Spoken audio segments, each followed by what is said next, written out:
Chapter 12:15. Wabi opened his palms in front of Gu Mengmeng, his palms full of sweat. "Look, this is my reaction after I attacked you with my tail." Wabi said, "I am a snake, a cold-blooded animal. I will not sweat no matter how hot the weather is. But that glare from you made my palms wet until now. Even though you are speaking to me in a friendly manner, I still cannot control myself from curling up into a ball and staying away from you." "So serious?" Gu Mengmeng frowned. In Snake's memories, there were many times when he had tortured Wabi until he was on his last breath. Gu Mengmeng had also beaten Wabi up many times, but Wabi had never backed down. Every time he recovered from his injuries, he would return to being a good man and continue to provoke her. But this time, just because Gu Mengmeng glared at him, he had backed down until now. Still thinking of escaping. As for that, Wabi nodded and said, "But apart from me, Elvis, Leah and even the third-level Oratin did not feel this way." "Then does that mean, you have something on you that is very dangerous to stray beasts?" Gu Mengmeng fell into deep thought and a sentence seemed to echo in her mind. Gu Mengmeng instinctively murmured, "As long as you kill me, all stray beasts within 100-mile radius of you will be terror-stricken. No one will dare to disobey you." "What?" Elvis held onto Gu Mengmeng's shoulders and asked. Gu Mengmeng shook her head and looked up at Elvis with a confused expression. "I don't know, it's just that, someone seemed to have told me this before." Gu Mengmeng frowned and looked at Elvis. "Did I kill someone? Why don't I remember anything?" Elvis held Gu Mengmeng's little hand and kissed it. "Silly girl, don't think too much. With Leah and me around, we should be the ones to kill someone. Why would we let you do such menial work? Then, I am telling you all this because I want to tell you that if I am so afraid of you, that crippled fox must be even more afraid of you." Wabi interrupted Gu Mengmeng's guess. "I'm afraid it's not that he doesn't want to appear, but that he doesn't dare to go near you." Gu Mengmeng nodded. "That's for the best. But little shit. I promise I won't bully you anymore. Don't be afraid of me, okay?" Wabi gritted his teeth and said, "I'm giving you face by being afraid of you. Don't fail to appreciate my kindness." "Humph." With that, Wabi swam out of the cave he found at the last minute. He leaned against the entrance of the cave and panted heavily to calm himself down. After a long while, he roared into the cave. "I will guard the entrance for you. Hurry up and dig." Gu Mengmeng knew that Wabi was putting up a front. He was really afraid of her, but even if he was afraid, he still gritted his teeth and stood by her side. What a good little shit." Leah kissed Gu Mengmeng's forehead and said, "I'll go prepare too." With that, Leah pulled Oratin out. "Guard the cave well with Wabi. I will cook meat for you when we return." "All right." Oratin's reply was resolute and decisive, just like a warrior who swore to defend his territory with his life. The three of them exited the cave. Gu Mengmeng took a deep breath and laid Elvis flat on the ground. She straddled Elvis's abdomen and used her knee to press against Elvis's arm to prevent him from moving around due to the pain. It would be troublesome if he really hurt his heart. Hubby. Chapter 12:16. Gu Mengmeng held onto the red spider lily in her hands. Elvis held onto her trembling little hand and slowly pressed it into his chest. Blood started to flow out uncontrollably. Gu Mengmeng's eyes reddened, but she did not dare to cry. If her tears blurred her vision and caused her to break down, Elvis would be in danger. Thump thump, thump thump, due to the pain, it was beating with a tight rhythm. The warm touch touched Gu Mengmeng's fingertips. Gu Mengmeng opened her eyes and clenched her teeth. She slowly placed the red spider lily into Elvis's chest. The first touch from her fingertips made Gu Mengmeng's heart tighten. Every bit of warmth from his skin was burning her heart.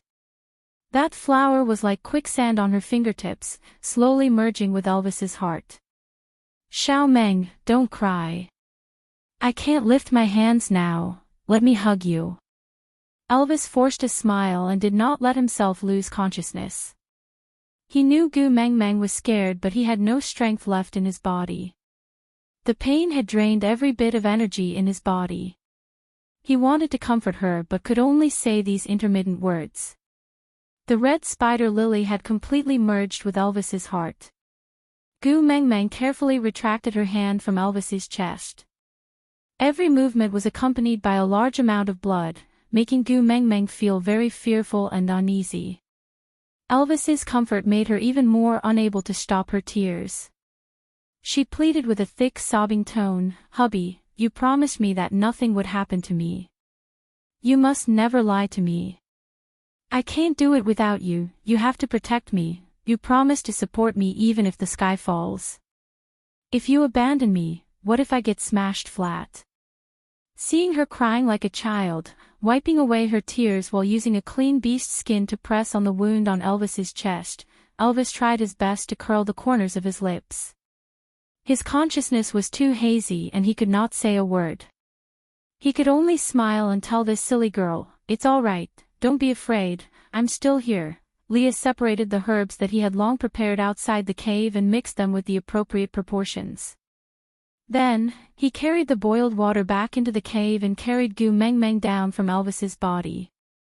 Holding onto her shoulders, he looked into her eyes and said, "Mengmeng, tell me you're fine, or else I can only let Elvis bleed to comfort you first." Gu Mengmeng shook her head and wiped away her tears, saying, "I'm fine, I'm very good, I'm really." Sob. "Stop fooling around, hurry and go take a look at Elvis, will he die with a huge hole in his heart?" Seeing that Gu Mengmeng could still throw a tantrum, Leah felt more at ease. "Okay, I'll go see him. Take care of yourself and don't distract me, okay?" "Yeah." Gu Mengmeng nodded her head vigorously. Leah washed his hands and then used a fishbone needle to stitch up Elvis's chest.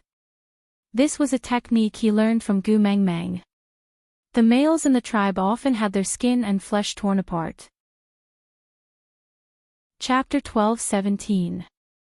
Leah predicted that Elvis would wake up in the afternoon, but in fact, Elvis had already woken up when Leah was preparing lunch for Gu Mengmeng. The first thing he said when he opened his eyes was, "Bring Xiao Meng away, hurry." Elvis and Lee's tacit understanding was already a conditioned reflex. Just hearing those 5 words, Leah knew the severity of the situation. Without a care for anything else, Leah carried Gu Mengmeng and ran. Wabi and Oriton did not know what was going on, but also ran with all their might. After running for a short distance, they felt the earth shaking and the howls of wolves reverberating behind them. The cave was blocked by the rocks rolling down from the mountain. Gu Mengmeng cried out in fear, "Elvis! Elvis, put me down, I want to go back and save Elvis." Leah did not stop running, but replied as he ran, "A few broken rocks can't hurt him. He is announcing to the wolf tribe that a wolf king has been born.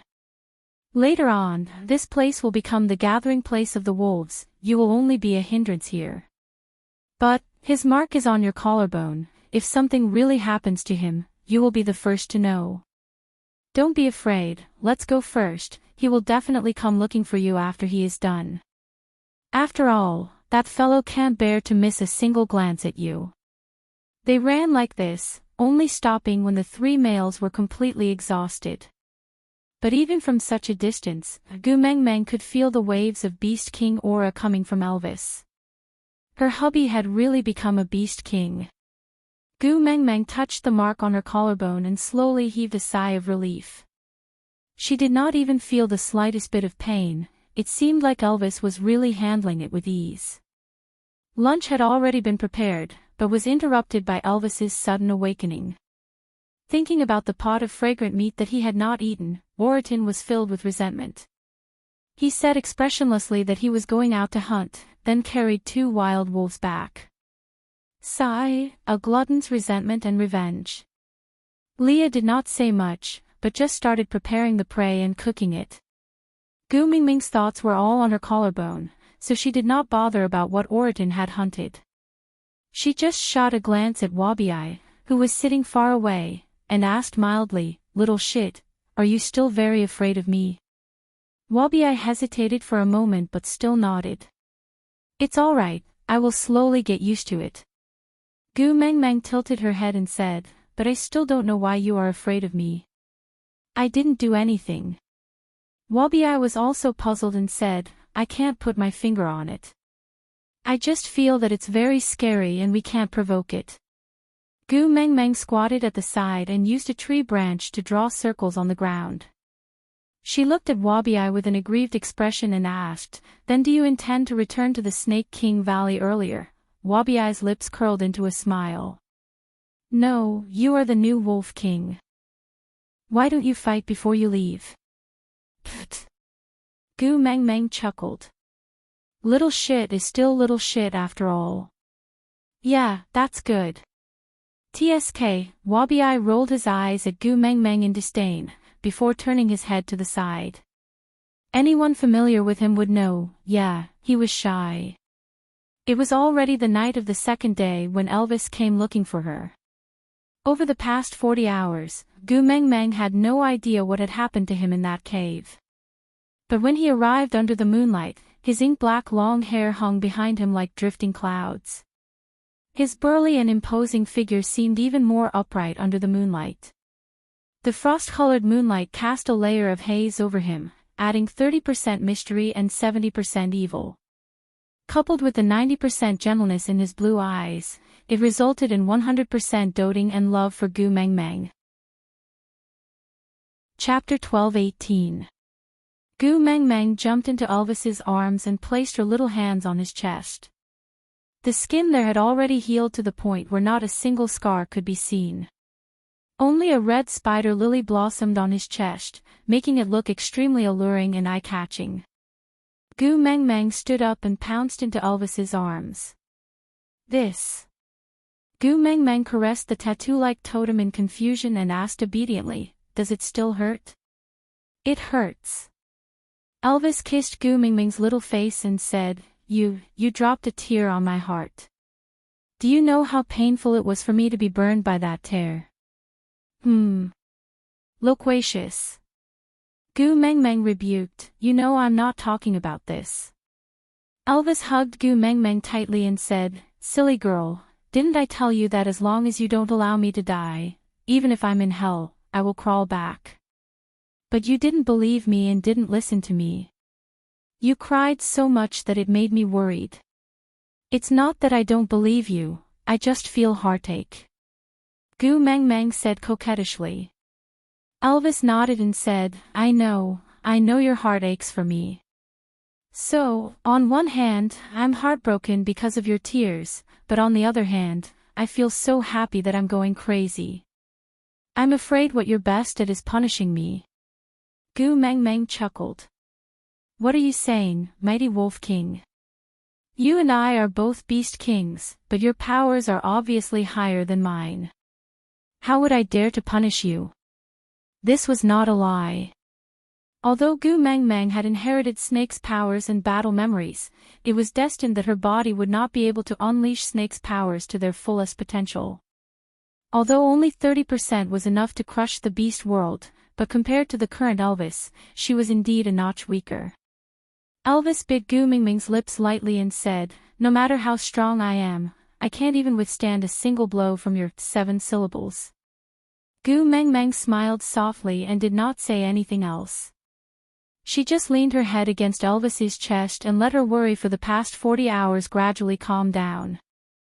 Leah swayed his tail and stretched his waist. Sigh, our family is finally like a normal family. It's really, I suddenly feel relieved. Gu Mengmeng tilted her head and looked at Leah. What normal family? Hasn't our family always been normal? Leah shook his head pretentiously and said, Have you ever seen a female family with the strongest battle power? If anything happens, Elvis and I don't even have the confidence to say we will protect her. Now it's finally all right, I can be at ease and fight for my life in the future if anything happens. Even if I die, Elvis has enough power to protect you. Leah. Gu Mengmeng frowned and said, "What did you promise me when we made it?" Leah took 2 steps forward and placed both his arms on Gu Mengmeng's knees. He bent over and laid on her thighs, looking up at Gu Mengmeng. "Elvis is so strong now, do you still care about me? Do you still care if I'm alive or not?" Chapter 12:19. Elvis chuckled. "Yes, you are right to be weak." Leo was not angered. He snuggled deeper into Gu Mengmeng's arms and the 3 of them played together. The next morning, Gu Mengmeng woke up in Elvis's arms. When she opened her eyes, she saw Elvis looking at her lovingly. Leo was cooking nearby and Oriton was circling around the pot as usual. Wabi was even further away from her.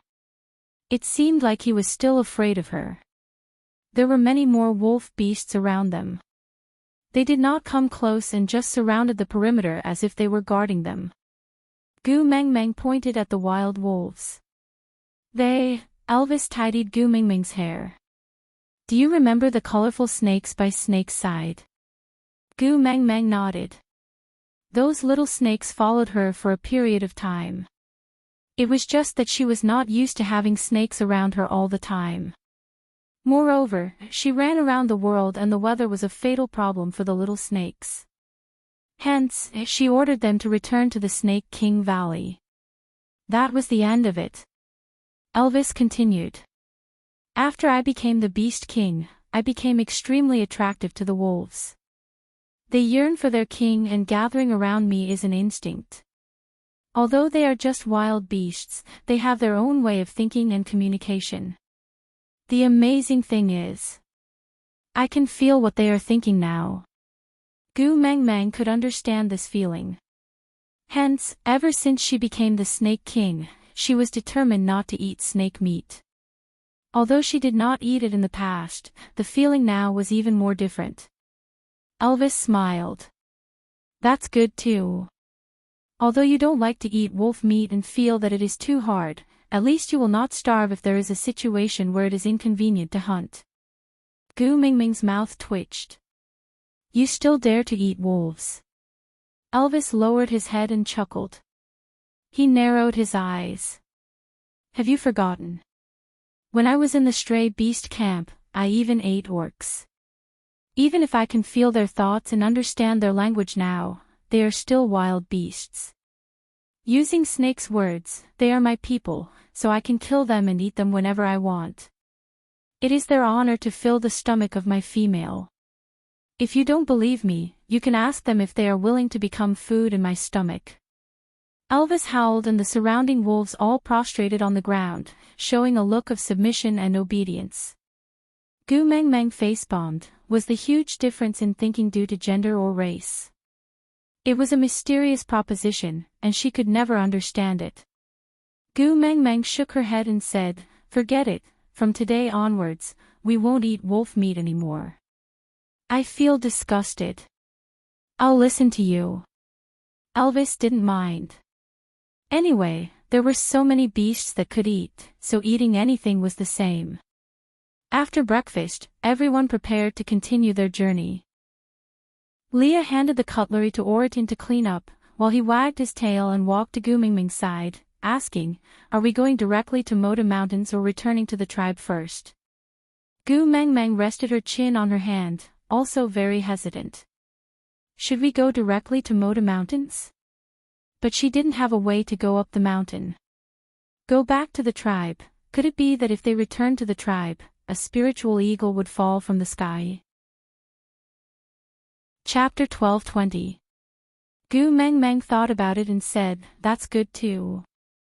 Huda and Jialu are in charge of Sauter now. Although there is Colin holding the fort, I am still worried.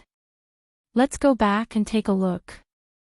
When the time comes, we can arrange for the people from the wolf tribe to stay there. That is equivalent to giving Huda and his brothers military power. I will be more at ease with our own forces protecting them." Yeah. Elvis knew that no matter what happened, her priority would always be her 4 sons. It was as if those 4 little wolves who could already take charge were still 4 little buns in her eyes. After deciding on the direction, they did not delay their journey any further. Elvis carried Gu Meng Meng while Leah followed behind. Oritin carried the cooking utensils and walked at the back while Wabi-I unconsciously followed further behind. Packs of wolves surrounded this group of people and it was a spectacular sight. It was just that they had to travel a long distance and Elvis had safely advanced to become a beast king. The melodramatic situation that Gu Meng Meng had been worried about did not happen. This made Gu Meng Meng feel much better. The monsoon season was nearing its end. Gu Meng Meng was worried that Wabi-I's body would not be able to withstand the dry environment after just returning from the desert, so she suggested that he return to the Snake King Valley first. Wabi-I did not insist and just told Elvis, "Protect her well. I will try my best to adapt and then come back." The adaptation he was referring to was not a problem with the climate, but something that made the stray beasts feel uneasy from Gu Meng Meng's body. Wabi-I was one of the few males that Elvis and Leah could tolerate hanging around Gu Meng Meng. No matter how Gu Meng Meng and Wabi-I played, joked or even hugged, the 2 of them did not feel anything. Sometimes, Gu Meng Meng would feel a little jealous when she hugged Sandy, Elvis and Leah. But she could not bring herself to feel jealous towards Wabi-I. This was very strange, but there was no need to think too much about it. Anyway, she could not think of anything even if she wanted to. After Wabi-I left, Gu Meng Meng, Elvis, Leah and Oritin continued on their way to Sauter. Meanwhile, in the meeting room of Zacharias, a wolf and a fox were facing each other. "Ha, the young master of the stray beasts, you sure know how to use this identity well." Cole walked down the steps and gently pinched Chishuan's chin. With a sinister gaze, he said, "You are indeed an ungrateful wretch. You turned around and bit me. Your female is pregnant with your female child. Shouldn't she be raised by your side? I am putting myself in your shoes and thinking for you." Qi Xian did not avoid or get angry. He just stared straight at Cole and replied calmly. Cole chuckled. His smile was eerie and sinister as he said, "It's rare for my little Xian to be so filial. Since that's the case, I'll let you raise that female child after she is born. After she grows up, I'll give her to you as a tool for you to break through the 3rd level boundary in the future.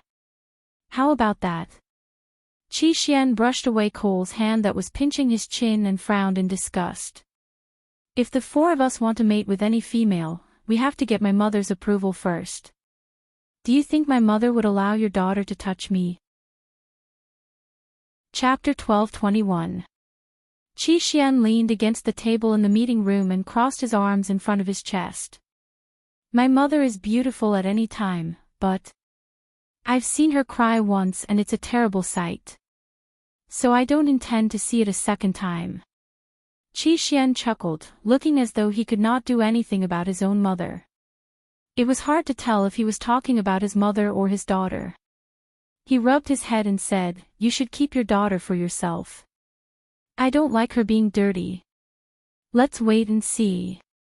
Cole laughed coldly.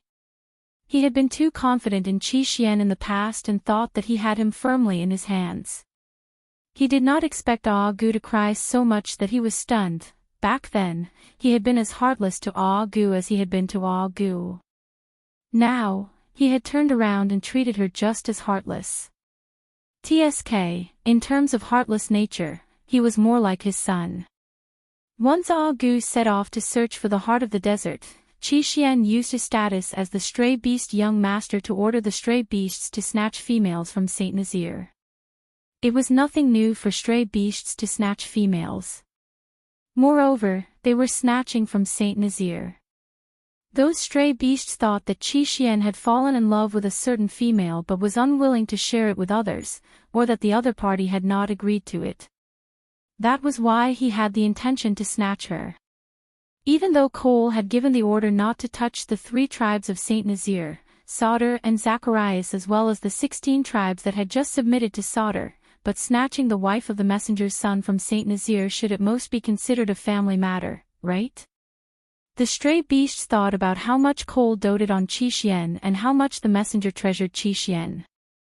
No one would blame them for snatching a female for him. So they treated it as a way of coaxing the young master and snatched the female from Saint Nazir without a second word. But who knew that when they reached Saint Nazir, there was only one female at home? The famous 16 valued females were nowhere to be seen. Left with no choice, they could only capture that half-orc. Once Qi Xian saw the female he captured, he wrapped her in a beast-skin bag and carried her away without a second word. At that time, Cole was preparing a cart full of prey to deliver to Fedadan City and coincidentally met Gu Mengmeng. Halfway through his journey, he was hindered by the news from the spies planted in the various tribes. Saint Nazir was attacked by stray beasts and all the females in the tribe were snatched. Sauter was attacked by stray beasts and Heda and Jialu were nowhere to be found. Zacharias was attacked by stray beasts, Qi Xian was heavily injured and on the verge of death. When Cole received these 3 pieces of news, he was dumbfounded. Why would stray beasts do such a thing? Since it happened at the same time, it was clear that someone was controlling it. Who could set up such a trap and turn the tables on him? Leah. It must be Leah. Cole quickly calmed down and analyzed the situation. All 3 things could not be true. Leah would not do meaningless things, the female of Saint Nazir, the missing Heda and Jialu, as well as the severely injured Qi Xian. Cole only took a second to confirm that Lee's target was Qi Xian. The reason was simple. Cole had been using Qi Xian to threaten Gu Mengmeng, forcing her to not dare to act rashly. The easiest way to resolve this situation was to kill Qi Xian. As long as Qi Xian was dead, he would no longer have any leverage to threaten Gu Mengmeng. And, Gu would definitely blame it on him for the stray beast's actions, right? He was not afraid that Gu Mengmeng would hate him, but he did not want to be the scapegoat. Chapter 12:22. Our little Xian has grown fangs and claws, but, did I ever teach you? In front of an enemy you can't defeat, it's best to remain docile. Cole strangled Qi Xuan's neck with a sinister smile. Qi Xian did not resist and just allowed him to strangle him. He even looked at Cole with an extremely provocative gaze. Cole released Qi Xian a second before he breathed his last. You are certain that I won't kill you, so you want to use this against me? Qi Xian sat on the ground, panting heavily. After a long while, he finally lifted his eyes. He was clearly the pathetic one, but he was smiling victoriously. I wasn't sure at first, but now I'm sure. You can't kill me. Qi Xian said, I know that the reason you are holding me in your hands is not to save your life. You want to use my blood to taint my mother's soul and turn her into someone like you. Every time you use me to force my mother, the outcome you are hoping for is not for her to back down, but for her to go crazy. You want her to give up on me and even kill me personally so that she won't be forced to do those things she doesn't want to do. If my mother doesn't do it, everything you do will be meaningless.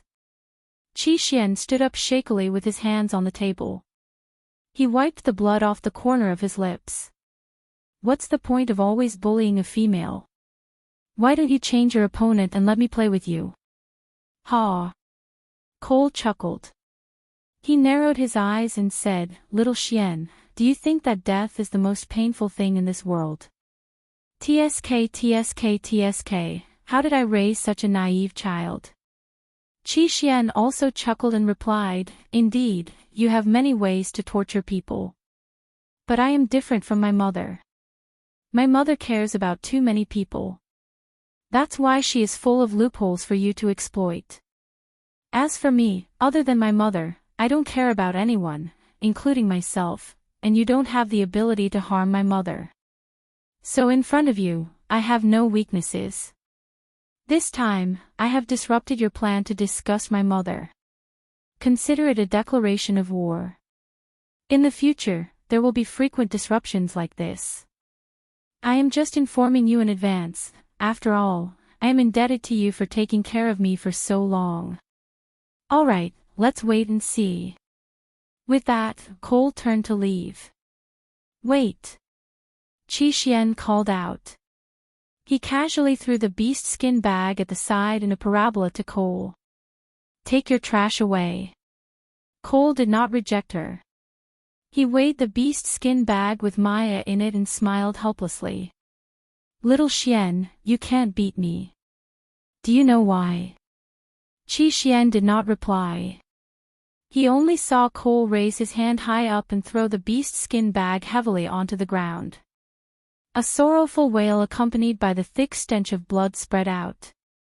Cole smiled contemptuously as he wiped the blood stains on his fingers. He looked up at Qi Xian and said, because you are not ruthless enough and you are not ruthless enough. Chapter 12:23. Was he not ruthless enough? Ha, compared to Cole, who could throw a pregnant female to death without batting an eyelid, he was indeed too soft-hearted. To fight against Cole, kindness was the most important thing. But that mother of his, she could not do anything insane. Let me do the dirty work, mother, you, just don't cry so miserably again. Qi Xian sighed and returned to the meeting hall of the fake village. He crossed his arms on the table and supported his chin with the back of his hand. He stared at the direction of the cave with an expressionless face. He really did not look like a 2-year-old child like this. On the other side, when Gu Mengmeng finally reached Sauter, there were already 70 to 80 lone wolf beasts gathered around her. And the wolf beasts did not call Gu Mengmeng the Great Messenger, but Queen. Gu Mengmeng did not mind this, because the people of the Snake King Valley also did not call her the Great Messenger, but called her Saintess. But hearing Queen, Gu Mengmeng got addicted to acting, and would lie on Elvis seductively, blinking her eyes and asking, Mighty King, is your concubine beautiful? Elvis's face and ears would always turn red from her teasing. Looking at her delicate and alluring look, he could not wait to tear her apart and eat her up. But she just had to run away after teasing him, never taking responsibility. He gritted his teeth, but could not do anything to her. Her eyes were bright and beautiful, and the corners of his lips would automatically rise. In this lifetime, he had fallen into her hands. Other than spoiling her, there was nothing else he could do. After hiding for almost 2 months, Heda and Jiaoyu could finally see the light of day again. They stood at the door waiting for Gu Mengmeng, their smiles brighter than the sun. Seeing Gu Mengmeng from afar, they ran over happily, but before they reached her, they heard Elvis say, "Don't hug my female." Then, the 2 little ones stopped in front of Gu Mengmeng, unable to move even half a step. Mother. Jiaoyu pouted, feeling extremely wronged. Mother, why am I a wolf? I want to be a fox, sobs. I want to be a fox. Gu Mengmeng glared at Elvis and said, I warned you before, don't bully my sons. Elvis sighed. No matter how old these 4 annoying fellows were, Gu Mengmeng would always stand on their side regardless of whether they were right or wrong. Elvis facepalmed and said, I'm just afraid that they'll crash into you too fiercely. Hug me if you want, I won't stop you, alright? Don't be angry, be good. Gu Mengmeng walked forward and held her 2 sons' arms with 1 arm each. Actually, she wanted to hug his neck, but, you guys seem to have grown taller again. I'm only up to your shoulders now. What a blow to my pride. You have to raise your head when scolding your son. You don't have the bearing of a mother at all. Jiaoyu playfully rested his head on Gu Mengmeng's shoulder and said, No way, no matter when we talk to Mummy, we always lower our heads. Mummy is so imposing. Besides, we're so obedient. As long as you glare at us, we'll immediately restrain ourselves. Why would Mother need to get angry and scold us? You can't bear to do that, can you? Only you know how to talk. Gu Mengmeng pinched Jiaoyu's handsome face, feeling extremely satisfied. A son with a sweet mouth is really lovable. Gu Mengmeng smiled until her eyes squinted. She hugged her two sons on each side and entered Sauter. Chapter 12:24. You said Qi Xian sent a message for the two of you to hide. Gu Mengmeng sat in the meeting room and asked. Hedda nodded. Yeah, he also told us to pretend to have been attacked by stray beasts. He said we can only come out when mother is back. Gu Mengmeng completely did not understand what Qi Xian was up to. She turned to look at Jiaoyu. So you didn't ask anything and just hid obediently? Jiaoyu nodded. He is our biological brother. If he wants us to hide, we will. I don't think second brother would play a prank for no reason. Since he did not explain, it means now is not the time for us to know the details. So we just have to do as he says. The next time we meet, he will definitely give us an explanation. Of course, if he is really so bored to play a prank on us, ha ha ha ha. He probably meant that he would punish him twice as much. Jiaoyu looked like an innocent angel, but he was probably the most black-bellied of the four little ones. Gu Mengmeng tilted her head at Leah. Do you know what Qi Xian is up to? Leah chuckled. He tapped Gu Mengmeng's little nose. If you want to know, why don't we go to Zacharias and ask directly? Let's not. Jiaoyu hugged Gu Mengmeng's arm with a bitter expression. Mother, how long has it been since I last saw you? You just arrived and you want to leave. There are no wells in Zacharias. It is going to be the dry season soon. You will suffer if you go there. Stay in Sauter until the dry season is over. Hedda was calm, but he also missed Gu Mengmeng. Hence, he agreed. Yes, mother-in-law often talks about mother. Since you are here, you should at least meet her, right? Joseph and his brothers are growing up very well. They are very cute and are godsons after all. If you don't show up soon, they might forget about you. Speaking of Joseph, Gu Mengmeng felt a chill. Damn it. Just the thought of Sandy asking her to carry that little cub away and raise him as a child husband made her hair stand on end. Harming an infant in his swaddling clothes, damn Sandy. I treat you as my best friend, but you treat me as a pervert. Sighing, Gu Mengmeng nodded and said, It just so happens that your beast father has just become a beast king and there should be many wolf beasts joining our tribe during this period. You two take advantage of this dry season to deal with this matter. If there's anything you need help with, look for your father. Elvis pulled Gu Mengmeng away from Hedda and Jiaoyu into his arms, playing with her hair as he said, I am indeed the leader of Saint Nazir, but this is Sauter. Hedda is the leader. Why should I help him handle his official duties? He is your son, Gu Mengmeng said matter-of-factly. Elvis chuckled. If a father has to do everything for his son, then ask them to look for Peter. Peter is my father. Gu Mengmeng was exasperated. She elbowed Elvis and said, You are the Beast King. With great power comes great responsibility. Do you understand? Chapter 12:25. There's no need, we can handle it ourselves. Jiaoyu took a step forward and said with his head held high, Also, respected mighty Beast King, I don't like people threatening my mother, even if it's just flirting. Yes, because of Cole and Qishuan's incident, the four young ones were now especially sensitive to others using them to control Gu Mengmeng. It was like a minefield marked with skulls, anyone who entered would be blown to death.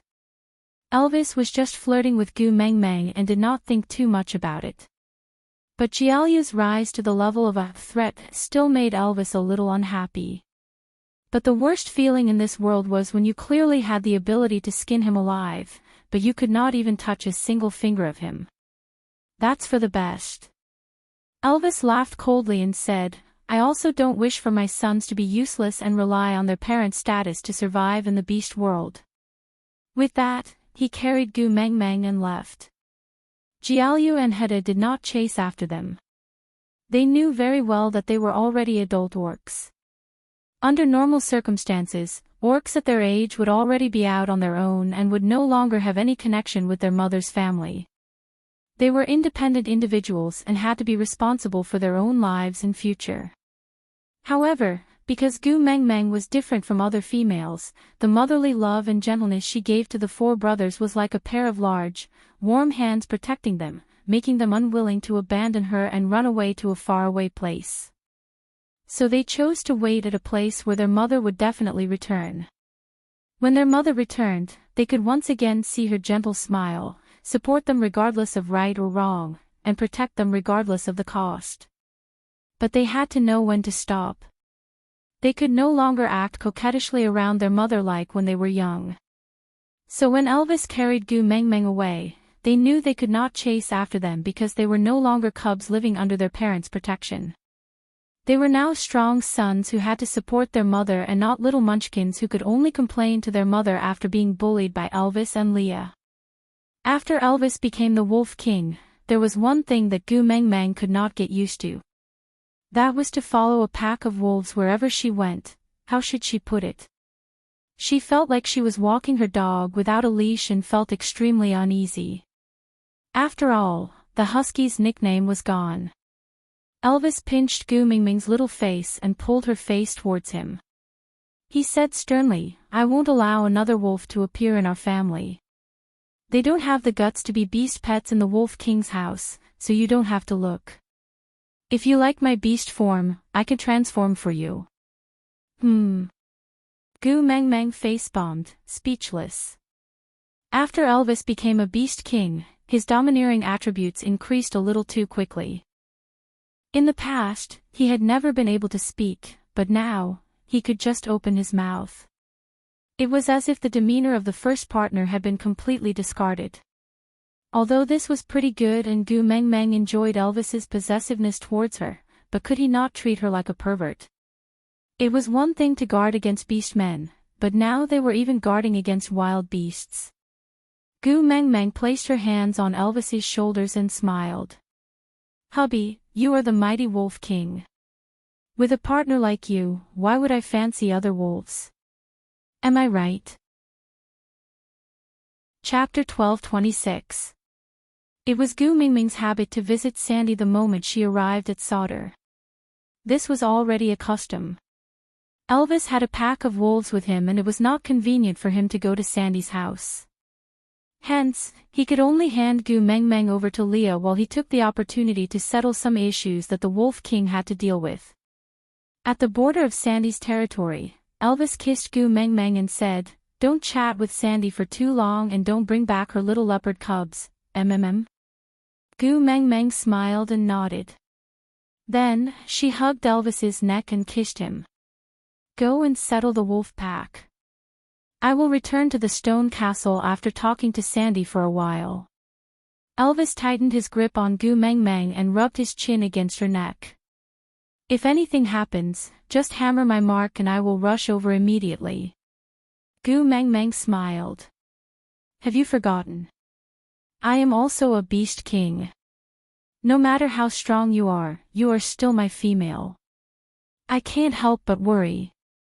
Elvis kissed Gu Mengmeng's brow again. "Be good." "All right, I got it."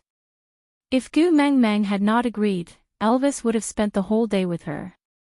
She would not have to visit Sandy and he would not have to settle his work. He was still willing to part with her, but Elvis still handed her over to Leah. "Take care of her." "Yes, mighty Wolf King." Leah replied teasingly before carrying Gu Mengmeng back to Sandy's house. This was the advantage of being a witch doctor. He could ignore all territorial boundaries. Sandy could not sit still the moment she heard that Gu Mengmeng was back. She paced around the door several times. If not for Colin stopping her, saying that Gu Mengmeng was the messenger of the beast deity and that she must have things to settle in Sauter first, and that she would only be a burden if she went, Sandy would have rushed into the meeting room to snatch her away. Now that she saw Gu Mengmeng, she could no longer hold back her smile. It was as radiant and warm as the spring breeze in March. Gu Mengmeng jumped down from Lee's arms and hugged Sandy. Even though both of them were mothers, they were still full of youthful spirit. They held each other's hands and giggled foolishly. Even though they had so many things to say to each other, they could only condense into one sentence: "I missed you so much." On one side, Gu Meng Meng and Sandy were lovey-dovey together, while on the other side, Elvis was sitting on a huge rock on an empty plot of land outside Sauder. He looked lazy and devilish, his gaze as calm as the deep night sky, boundless and boundless. There were no fluctuations of emotions on his nonchalant face, only the slight frown on his face indicated that he was feeling impatient. There were close to 100 orcs standing on the empty ground, and all of them were single wolf beasts. They were all attracted by the Beast King. Chapter 12:28. With that, Elvis's gaze swept across everyone's faces coldly. Did he finally recognize his own status? Did he still think that gathering by the Beast King's side was like joining a new tribe, that as long as he was strong enough, he could make requests without fear in front of the tribe leader? Wishful thinking. Elvis leaped off the huge rock and walked past the wolf beasts. His steps were slow and unrestrained, as he walked nonchalantly. As he walked, he said, "Today is the first day I, the Beast King, have met all of you, so I have generously used up all my patience. There will not be another chance to talk like this in the future, so, all of you better behave yourselves." Not wanting to waste any more time, Elvis's gaze was locked onto a point. That was the direction of Sandy's house. He had already wasted enough time here, and now he just wanted to hug Gu Meng Meng and give her a kiss. He walked faster and faster like the wind. When he reached the boundary of Sandy's territory, he saw Gu Meng Meng and Sandy sitting at the door, talking. Sauder was not like Saint Nazaire, and Sandy's territory was only a few dozen meters in front of the door. This was already because of her special relationship with Gu Meng Meng and the special care given by the new leader, Hedda, so they received preferential treatment. Elvis had just walked closer when he saw Gu Meng Meng turn around and meet his eyes accurately. She then smiled at him with curved eyebrows. This smile dazzled Elvis's eyes. His previous devilish aura disappeared completely in an instant, and the corners of his lips curled up together with her smile. It was warm and radiant, completely unlike the Beast King who killed decisively just a moment ago. "Sandy, can I call Elvis over?" Gu Meng Meng held Sandy's little hand and asked. Sandy scrunched her nose and said, "Do you still have to treat me like an outsider? Since when did your family come to my place and not enter whenever they want?" Gu Meng Meng smiled sweetly and said, "We might be familiar, but we still have to show the necessary respect." Sandy pouted and pinched Gu Meng Meng's waist. Pretentious. Sandy did not use too much force, so it did not hurt at all. Instead, it tickled. Gu Meng Meng laughed and dodged. "So can I or not?" Okay, hurry up and invite your Wolf King in." Sandy said with a smile, "I'll explain everything to you once and for all. In the future, if you want to look for me, just come directly. You can bring whoever you want. You don't have to ask me to give permission one by one. It's a waste of my saliva. It's very troublesome." Gu Meng Meng glanced at Bode, who was standing at the side as if he was being punished, and said, "What kind of first partner are you? Didn't you hear my Sandy say she was thirsty? Aren't you going to pour some water?" Bode was very aggrieved, but he did not dare to resist. He could only obediently pour the water. Gu Meng Meng then waved at Elvis. Chapter 12:29. Elvis chuckled and kissed her deeply on the lips. "My queen, if you say that, I won't be able to hold myself back, or do you want to return to the stone castle now?"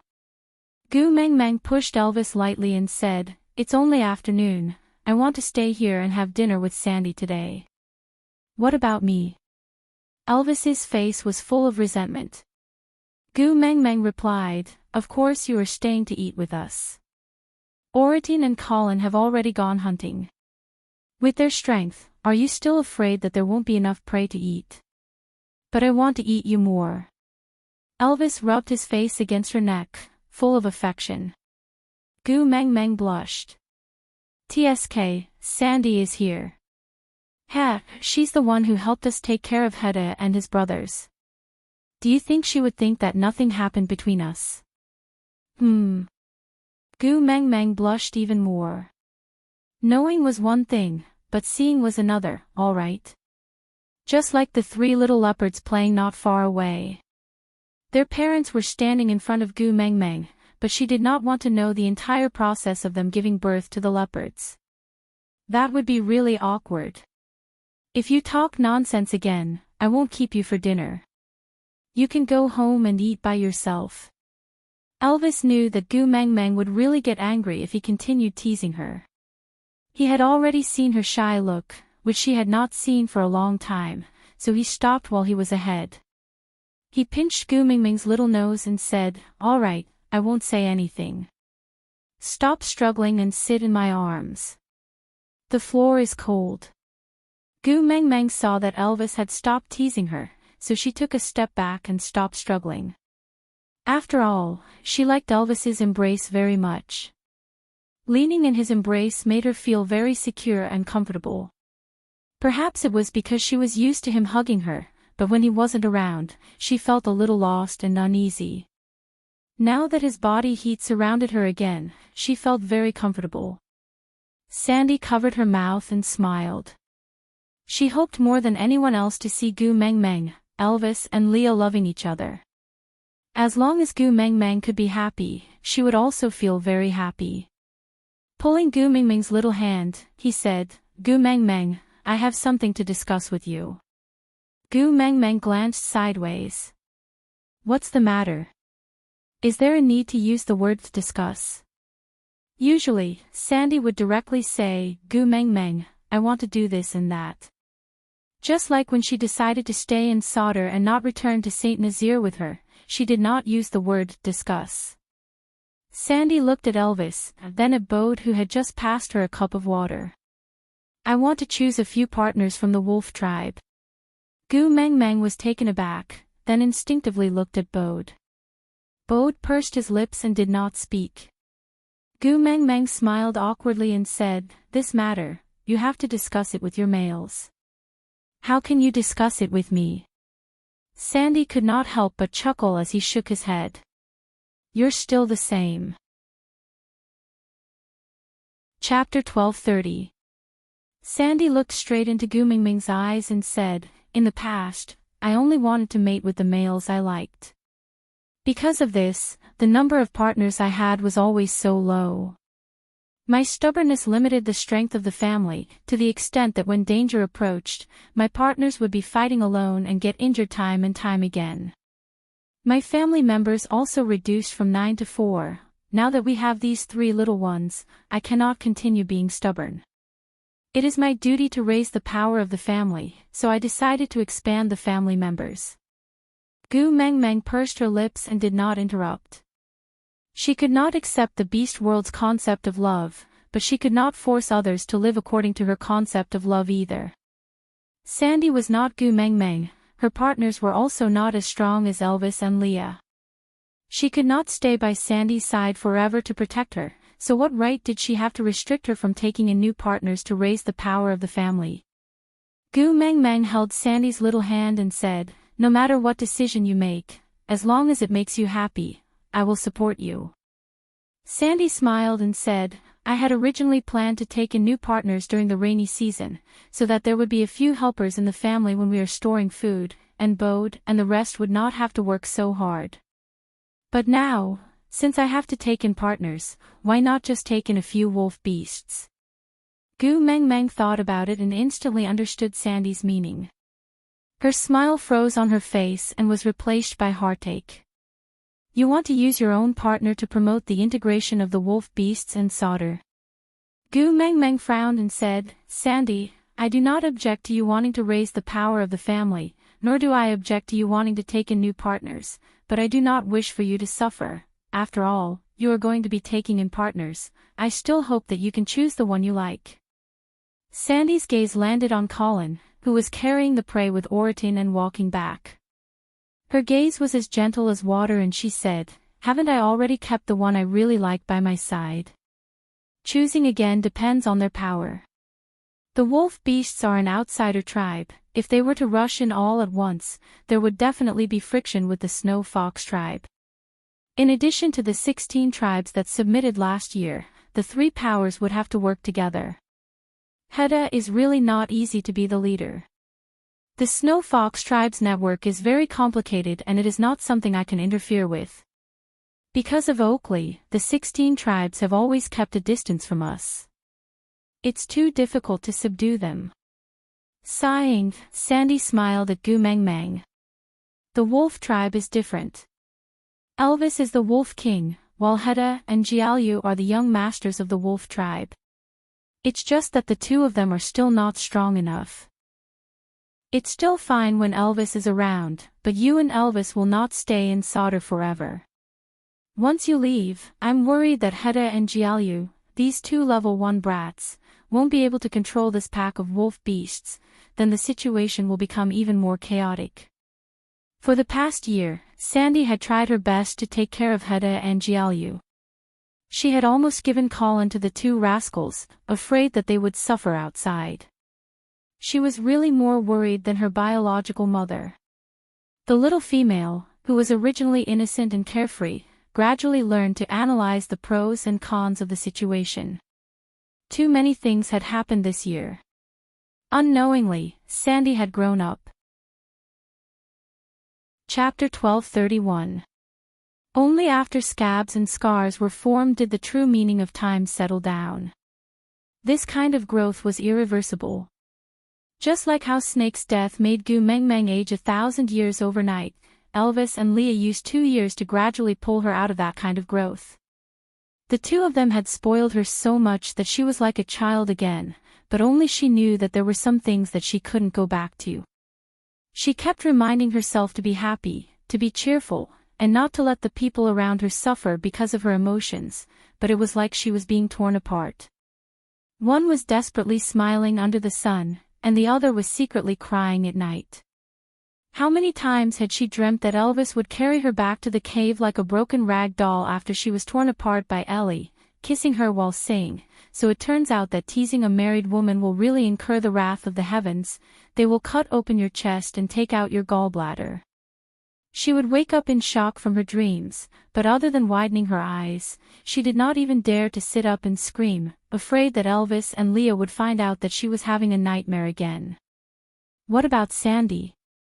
Out of the 9 partners, only 4 remained.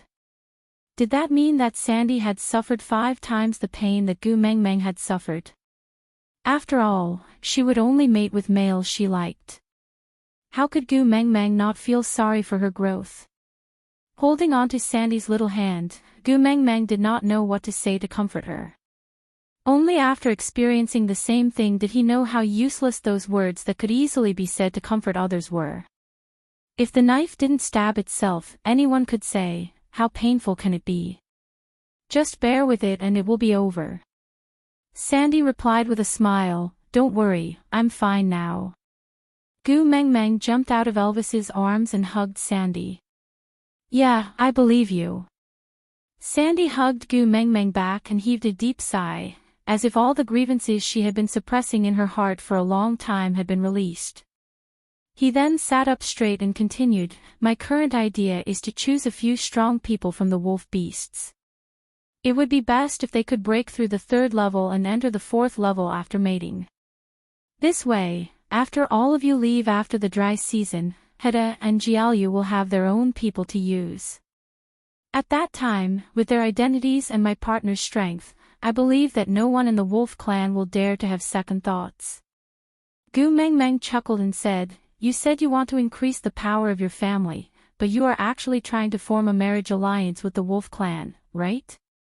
Sandy smiled lightly and said, "The marriage is true, but it is also true that he wants to increase the family's strength. I'm taking the initiative to discuss this with you because I'm afraid you'll overthink things." Gu Meng Meng pinched Sandy and said, "I am already imagining things." Sandy shook his head and said, "Don't think too much." Gu Meng Meng said, "Elvis is the Wolf King and he is my partner. To the wolf tribe, this is already the most beneficial marriage.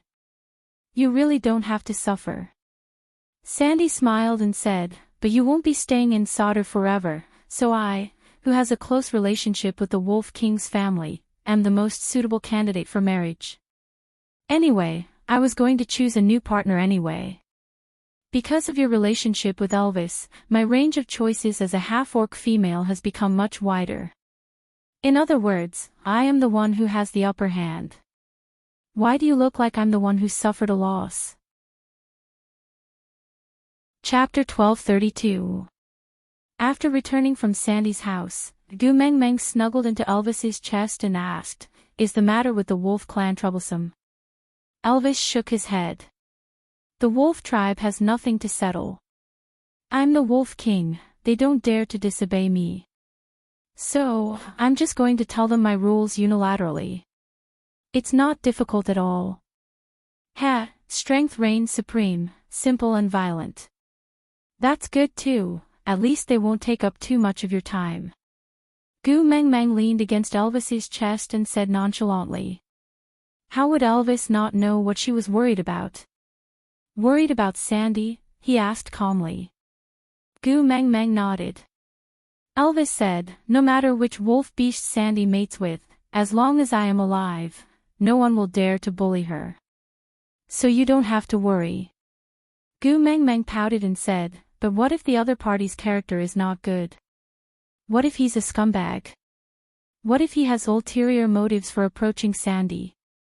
Elvis had heard many modern stories from Gu Meng Meng, so he had a certain understanding of the term scumbag.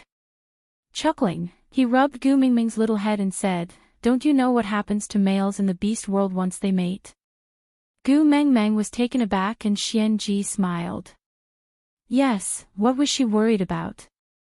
Once a male in the beast world mated, it was equivalent to completely abandoning his ego and getting closer to the way the female liked him.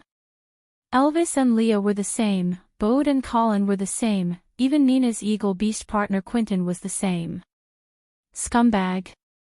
There was no such thing. With that thought, Gu Meng Meng felt much better.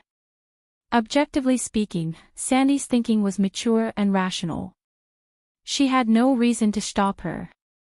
But as her best friend, Gu Meng Meng felt that it was necessary to check on her. So she wrapped her arms around Elvis's neck and asked, "Didn't you meet them this afternoon?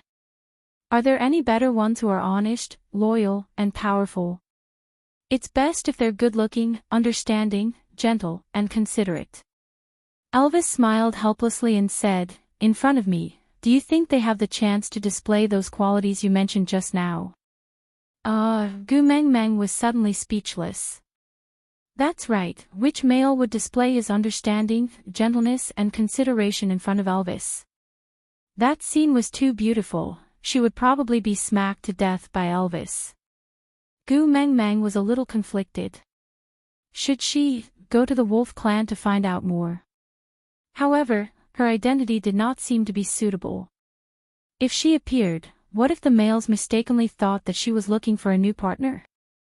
After all, the act of taking the initiative to appear at a gathering place full of single males was enough to hint to the males in the beast world.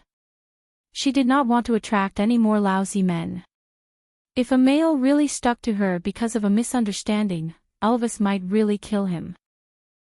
Leah pinched Gu Meng Meng's little hand and said, "Our Elvis's promotion to Wolf King is such a big thing, aren't we going to hold a campfire party to celebrate?" Gu Meng Meng's eyes brightened, "That's right. A bonfire party." Usually, the bonfire party was a blind date in disguise, so she could openly help Sandy pick out these males. Chapter 1233. Elvis gave the pack of wolves beside him a look and one of them turned around and ran off. It seemed like he was going to pass on the message. The next day, Elvis stayed with Gu Meng Meng at Sandy's house, discussing with her about the night campfire party. As the witch doctor, Leah had to host this night campfire party. Sauter originally had a witch doctor, but he was killed by Cole.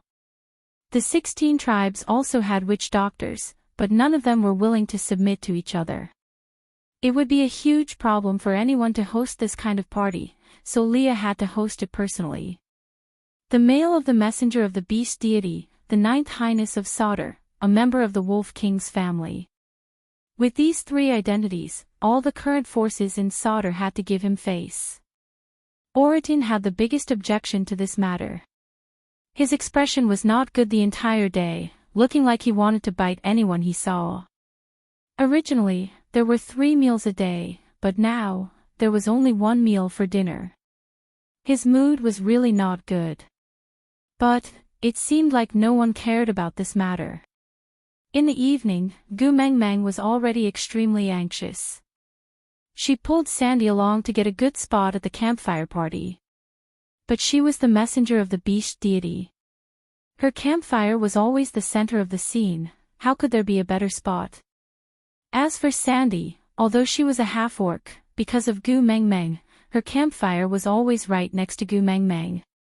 There was no need to occupy these 2 spots, no one would dare to snatch them. But Sandy did not stop Gu Mengmeng. After all, ever since Snake died, Gu Mengmeng had rarely been this excited. It was the same the last time she gave birth. The people in the tribe were all talking about Li's joke.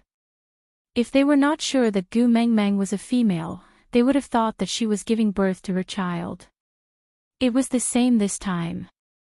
She was the one choosing her partner, but she was even more concerned and nervous than herself. She even started biting her nails at the parts that she was nervous about just now. But it was this rash Gu Mengmeng who was so reliable at crucial times. She saved her from danger time and time again. It was as if no matter what happened, as long as she was around, Sandy would feel at ease. When the 2 of them appeared at the campfire party together, it caused quite a commotion. After all, it was the first time the 16 tribes and the Wolf tribe had attended a campfire party with Gu Mengmeng present. Especially after Elvis leveled up, their family's influence in the beast world was even more so not to be underestimated. The messenger of the beast deity was amazing. Her first partner was a beast king, her suitor was a beast king, and she herself was a beast king. There were only 3 beast kings in the entire beast world and she had gathered all of them. It was just that no one dared to say these words in front of her. Chapter 1234. It was not that Gu Mengmeng could not tell that Rei's action was a demonstration to the 16 tribes and the Wolf clan. She was trying to prove that the Snow Fox tribe was the tribe closest to Gu Mengmeng, because they had been the messenger's tribe since the previous messenger of the beast deity was alive. Now that their 9th highness was the messenger's partner, the young females of the Snow Fox tribe had the right to ask the messenger to bestow a name upon them. This was the reason why Gu Mengmeng firmly rejected Oakley when he asked her if she wanted to unify the beast world. Once you were in a high position, you would never be able to break away from disputes. All the scheming would revolve around you and there was no way to avoid it. But, if she rejected Rei's request today, then the little female in her arms would suffer for the rest of her life because of the false accusation of not being liked by the emissary. Because not being liked by the messenger of the beast deity was equivalent to not being cared for by the beast deity. Who would dare to want such a female? Sighing, Gu Mengmeng reached out her arms and said, "Let me hug you." Rei was overjoyed as he handed the young female to Gu Mengmeng. It felt so good. The pure white and soft fur was so soft that the little fellow felt comfortable from Gu Mengmeng's touch. He squinted his eyes and raised his head, letting out a low purr. He wrapped his tail around his body and curled himself into a ball, nestling in Gu Mengmeng's arms obediently. He stuck out his little tongue to lick Gu Mengmeng's fingers from time to time, looking obedient and cute. Gu Mengmeng could not bear to let go after hugging him like this. After all, her sons were all grown up. Knowing that Sandy had once thought of choosing one of the 3 brothers to be her child husband, she no longer dared to casually carry other people's male cubs. Furthermore, although Leah and Elvis often transformed into their beast forms to satisfy her furry fetish, honestly speaking, the big fox and the little fox could not be compared in terms of cuteness. Everything was the same. The smaller the cuter. Looking at the little fellow in her arms, Gu Mingming's entire being warmed up and she did not bother about Ray's little thoughts anymore. I wasn't prepared for your sudden question. I'm not good at naming things anyway. Ray could not help but frown, her face full of disappointment. Gu Mengmeng chuckled and continued, so, let's just copy it. In our world, there was a fox who was famous for her beauty and was a household name. I think this little fellow will definitely be more beautiful than her when she grows up, so I might as well steal her name and use it. The messenger of the beast deity was helping her child snatch a name. And it was snatched from the beast god's world. Both of Ray's eyes lit up. Gu Mengmeng smiled and teased the little fox, how about calling you Dodgy? Chapter 1235. Damn. She was eyeing her son, wasn't she? Gu Mingming's eyes widened, feeling incredulous. In fact, her son was only 2 years old this year. He was born 2 years earlier than this lass, so their ages were compatible. But the problem was that her son was already a first-level orc and looked like 2 high school students, while the one in her arms should still be biting on a pacifier and wearing a diaper. She could not accept it. But, the ratio of males and females in the beast world was so different, it was not a bad idea to raise a child bride. Gu Mengmeng hesitated, she wanted to agree but was afraid that Heda and his brothers would not like arranged marriages. Ray did not know what Gu Mengmeng meant by not saying anything and could only continue, if the great messenger doesn't mind, you can hand Dodgy over to leader Heda to raise. The two of them will develop a relationship from young and will definitely get along well in the future. And with the great messenger's personal guidance, Dodgy will definitely grow into an outstanding female. What she meant was that you could bring her home now and then educate her according to your preferences, raising her into a daughter-in-law that you would definitely be satisfied with. Was that what she meant? To be honest, Gu Mengmeng was very tempted. She glanced at Heda who was sitting at the side, watching the show. Although Ray had specifically pointed out Dodgy to be given to Heda, but no matter how few females there were, Gu Mingming's son could not be so easily accepted, right? Heda smiled calmly and walked to Gu Mengmeng, Mother, I am still a first-level orc now. I have to busy myself with the affairs of the tribe and think of ways to level up as soon as possible. I really do not have the energy to take care of a little female. But since Ray has such good intentions, I can't reject her. Why don't I temporarily place Dodgy in mother-in-law's house? Firstly, it will be easier to develop a relationship, and secondly, if anything happens in the future, Dodgy's reputation will not be ruined. As for mating, let's wait for Dodgy to grow up a little more. Placing her in Sandy's house was indeed the most suitable. Because Sandy did not belong to any of the 3 factions. She was a firm supporter of Gu Mengmeng and did not ally with anyone else other than Gu Mengmeng. Moreover, the 4 sons of the messenger were often raised in Sandy's house when they were young. Everyone in the tribe knew that Heda and Jiaoyu still called Sandy mother-in-law, which meant that their daughter-in-law must be raised by Sandy. Therefore, handing Dodgy over to Sandy to raise was basically equivalent to an engagement. Moreover, as long as Dodgy was in Sandy's house, Ray would have the opportunity and reason to get closer to Sandy. This was naturally the best situation for the Snow Fox clan. Therefore, Ray didn't object. She just looked at Sandy and said with a smile, Sister Sandy, then I'll have to trouble you to take Dodgy. How could Sandy not know what Heda was planning? He smiled and glared at Heda, but didn't expose him. He just nodded and said, It's no trouble, I like children anyway. Thus, this matter was settled. Since Dodgy was to be raised in Sandy's house, Gu Mengmeng did not need to return her to Ray. She cherished her as much as she could and would occasionally give Leo a look, clearly saying, even if you don't let me give birth, I can still play with her. Ah, this little ball might be his daughter-in-law in the future, haha, a mother-in-law who had molested her daughter-in-law, Gu Mengmeng felt that she was about to ascend to the heavens. Chapter 1236. After Ray retreated to the side of the bonfire, Leah pinched Gu Mengmeng's little face and said, "Don't carry me home." "Why?" Gu Mengmeng felt aggrieved. Today, Sandy was going to choose her partner. That night, she would definitely applaud for love. Dodgy was a milk bun, and a female at that. How inconvenient would it be to bring her back? Whoever's wife will have to take care of himself. Elvis and I will not take care of females other than you. Then I'll take care of myself. You're not free. I'm free. Gu Mengmeng insisted. Leah chuckled. If you carry her back, I can guarantee that you won't be free for the next 3 days. Damn it, Gu Mengmeng was terrified. Humph. If you don't want to bring it, then so be it. Leah then smiled and said, "Good girl." With that, Leah walked to the middle of the field surrounded by the bonfire. Today's bonfire was purposely lit in such a manner.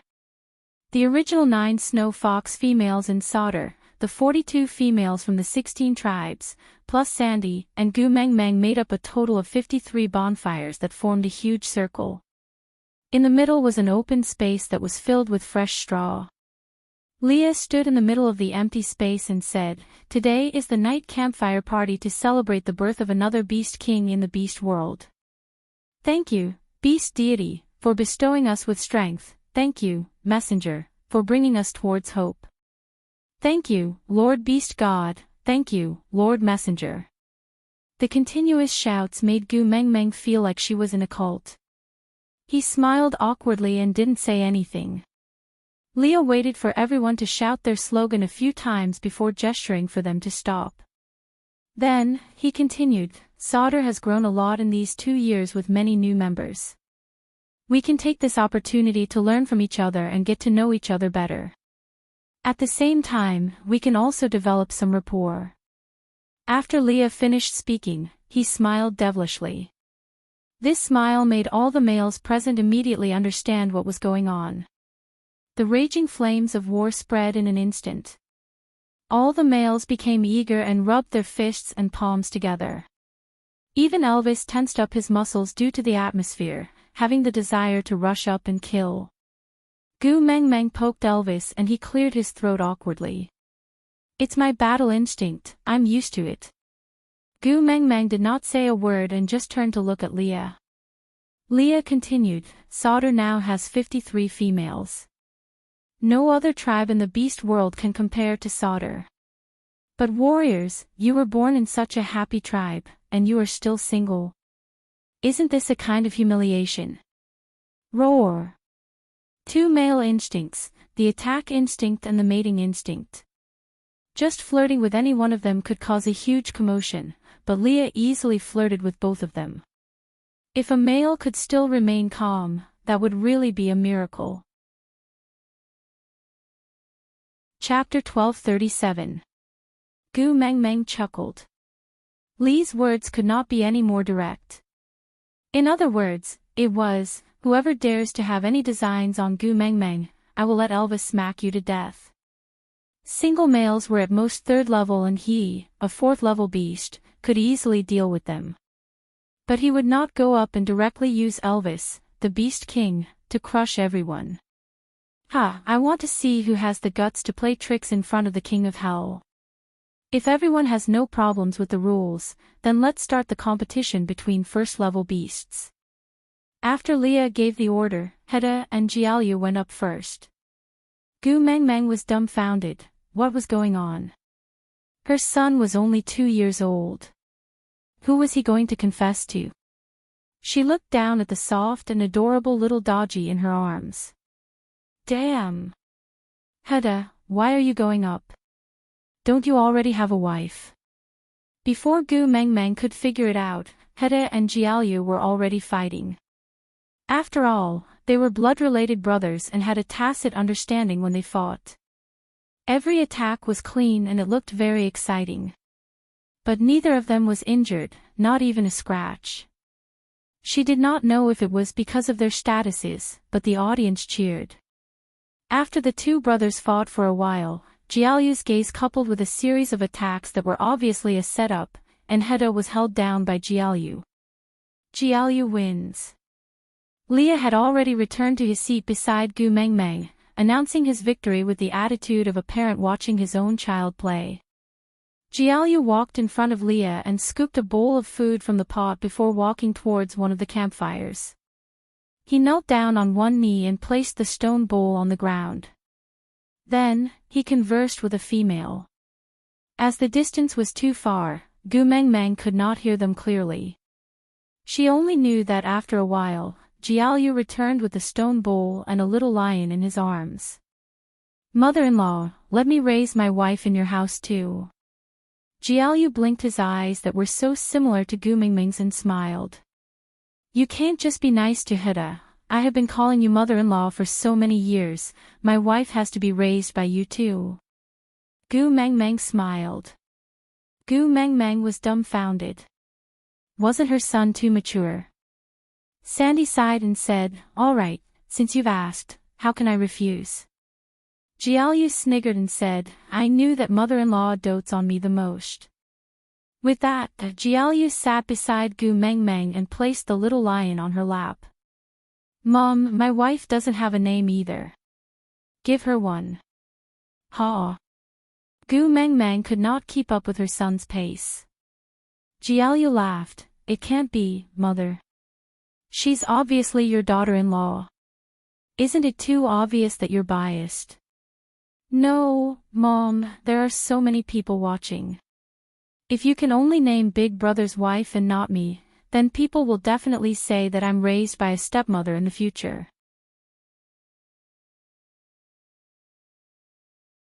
Chapter 1238. Ha ha ha, good, good.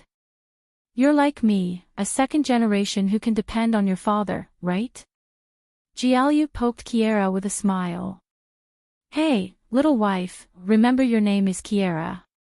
I will call you Xiaoya in the future. Do you hear me?" "Oh whoa, Kiera cried out in a childish voice. No one knew what she was trying to express, but it was rather cute. Gu Mengmeng lowered her head to look at the two daughters-in-law in her arms.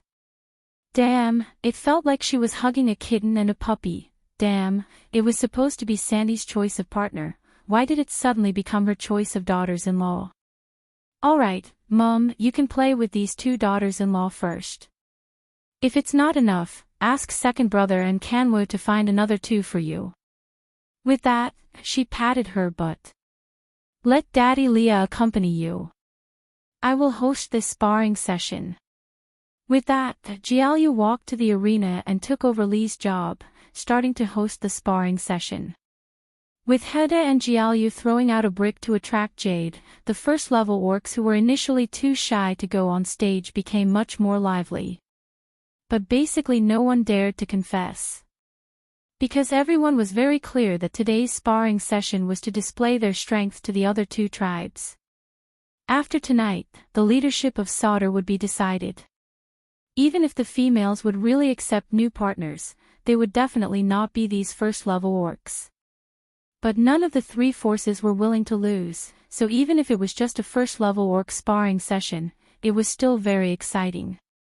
By the time Gu Mengmeng regained her senses from the fact that she suddenly had two daughters-in-law, it was already the second-level orc sparring session.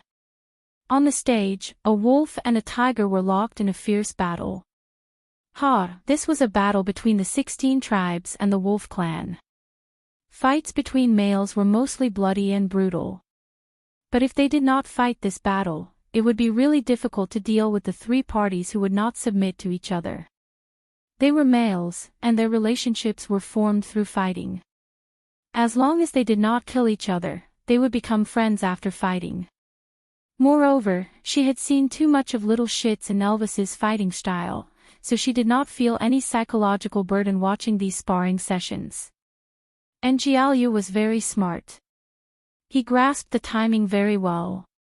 Once one party lost the ability to attack, he would immediately declare the winner, not giving the other party any chance to kill each other. In the end, the tiger won. Elvis expressed his indifference towards this because he did not care whether the Wolf clan was the leader in Sauter or not. However, the people of the Wolf clan were very upset because they felt that they had lost face for their king. The tiger's injuries were not light either. He dragged his limping legs and scooped up a stone bowl of food. He walked to Gu Meng Meng and stood firmly, looking at her. As he stood there, the entire place fell silent. Brave warrior. A true warrior. No, he might become a martyr. Elvis narrowed his eyes and sat up straight. A second-level tiger beast was really too small in his eyes, but he would not belittle any male who coveted Gu Meng Meng. The tiger beast panted and was about to speak when Gu Meng Meng gestured for him to stop. Gu Meng Meng tried her best to comfort him. Some words can't be taken back once they've been spoken. Think about it carefully and speak after you've thought it through. This world is so beautiful, why do you want to die? Chapter 1239. It was a false alarm. Gu Meng Meng heaved a sigh of relief and her heart was finally at ease. Elvis and Leah also relaxed their grim expressions and sat back in their comfortable positions. Everyone who was holding their breaths all laughed softly. Only the tiger beast, who was holding the bowl, did not understand and just looked at Gu Meng Meng, waiting for her reply. After being relieved, there was a wave of awkwardness. She thought that he was going to confess to her and her own husband almost killed him. How embarrassing. Clearing her throat, Gu Meng Meng pretended to be calm and said, "It's not a problem to bring you back to Saint Nazaire, but I can't guarantee that Mandy will accept you. It's all right, I will always work hard." The tiger beast said confidently. Gu Meng Meng smiled and nodded. "Since that's the case, you don't have to wait for me. You can head straight to Saint Nazaire tomorrow morning. When you reach there, look for Barit and tell him that I asked you to go." With that, Gu Meng Meng took out a piece of snake scale and threw it to the tiger beast, saying, "This is a keepsake. Barit recognizes it. With this, he won't make things difficult for you." That piece of snake scale was given to Gu Meng Meng by Ellie previously. There were crooked simplified Chinese characters carved on it and it was something that Gu Meng Meng had secretly copied from Snake. Barit had seen it before and Gu Meng Meng had kept it on her for so long. Barit would definitely believe that it had Gu Meng Meng's scent on it. "Thank you, great messenger."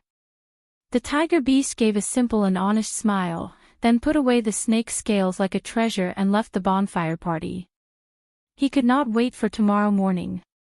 He wanted to find Mandy now. After this small blunder, the competition between the second-level orcs became more intense.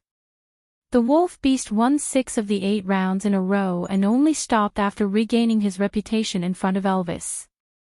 The last was the main event, the competition between the third-level orcs.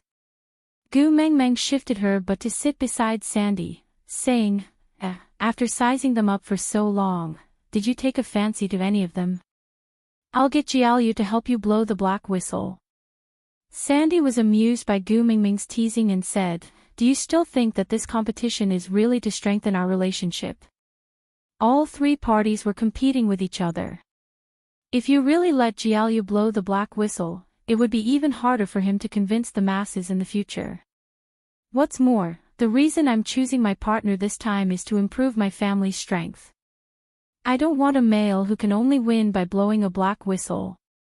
Gu Meng Meng thought for a while and nodded. That's true, we don't want that kind of embroidered pillow. That's right. Sandy chuckled as he turned his attention back to the sparring field.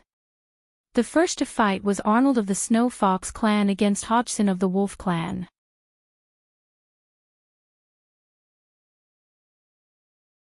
Chapter 1240. Lee's words were directed at Gu Meng Meng, but his eyes were looking at Elvis, obviously having a playful intention. Elvis said coldly, "No. I won't use Xiao Meng as a wager." Leah clicked his tongue and said, "Boring." With that, he wagged his tail and leaned into Gu Mengmeng's arms, asking, "Meng Meng, who do you think will win?"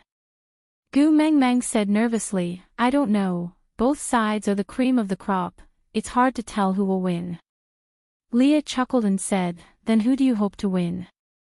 This was the first battle between the third-level orcs. The outcome would determine the future direction of Sauter. Gu Mengmeng face-bombed and looked at Leah with a headache, saying, "Why don't we stay in Sauter for a while?" "All right."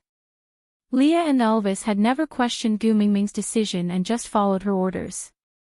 Rubbing Gu Mengmeng's temples, Leah asked softly, "Do you feel heartache for throwing such a complicated situation to Hede and Jiaoyu?" Gu Mengmeng nodded. In her eyes, this situation was giving her a headache. How difficult would it be for the two children to move forward? To put it nicely, he was the leader, but he did not have any power of his own. He had to rely on Jiaoyu's identity as the messenger's son to act as a mediator.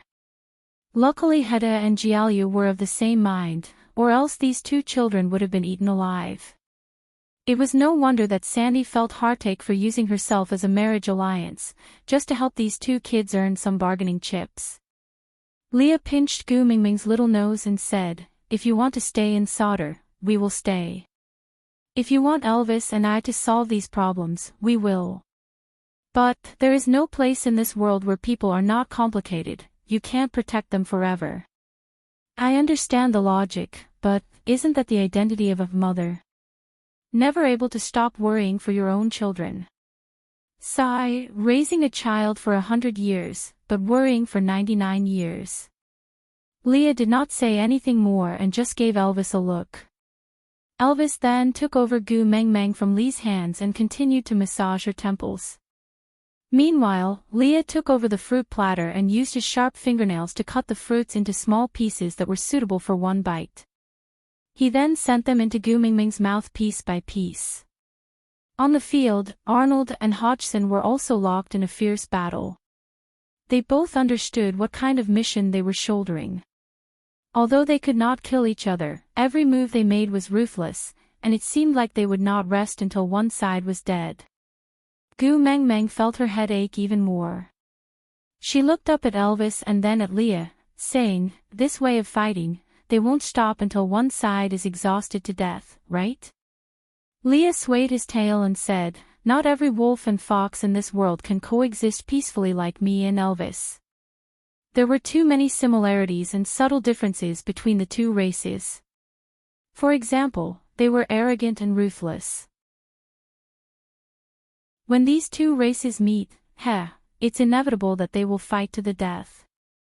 Gu Mengmeng sighed and said, "So was it a mistake to place the wolf tribe in Sauter? Would it be better to bring him to Zacharias or Saint Nazir?"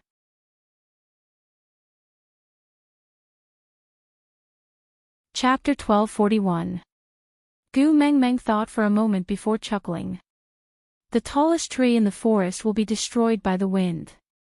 If you want the garden to be filled with the colors of spring, you cannot allow a single branch to stand out." Gu Mengmeng didn't say that this was a sentence the empress used to say to a favored concubine in the past. Leah thought for a moment before nodding. "That's about it." Gu Mengmeng pointed at the two who were still fighting. "Then, what do you plan to do about this?" Leah chuckled. "One match can't decide anything. We still have to look at the results, isn't that right?" Gu Mengmeng nodded. She leaned into Elvis's arms and occasionally stole a glance at Sandy. She realized that she was hugging the two little females and playing happily. Her mind was completely not on the match on the arena. She didn't care who won or lost. As long as the person she was going to mate with tonight was a powerful male from the wolf tribe. It didn't matter which one it was. Dodgy and Kiera still didn't understand the conflict between the races. They only knew that they were happy to have someone to play with. Hence, they played until their stomachs were up in the air. It was a stark contrast to the two males who were fighting. The wolf tribe won this match. Because no matter how cunning a fox was, it was still no match for a wolf in terms of raw power. This was an innate difference. Just based on combat skills, the wolf would definitely win. This was also why the combination of Elvis and Leah was always decided by Leah and executed by Elvis. Even if the two of them appeared on the battlefield at the same time, Elvis would be the leader and Leah would be in charge of covering. Hodgson took a bowl of meat from Jiaoyu and brought it to Sandy. "Little female, are you willing to mate with me?" Sandy looked up and smiled at Hodgson. She didn't even request for Hodgson to accept the test of her current partner. Bode and Colin kept their heads down and remained silent. They took care of the children and brought food to Sandy as if they were not affected at all. But Gu Mengmeng was too familiar with them. She easily noticed the emptiness in their eyes. In this world, no male could remain indifferent when he knew his female was looking for a new partner.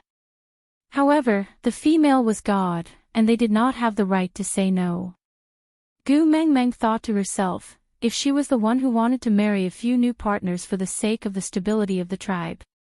Yeah, Elvis and Leah would not hesitate to raise solder to the ground, then smile and say to her, "All right, there's no more tribe, there's no need to maintain stability anymore." The competition continued. Because Hodgson's victory had greatly boosted the morale of the werewolves, they became more and more courageous. Even though the Snow Fox clan had lost the first battle, they were not discouraged.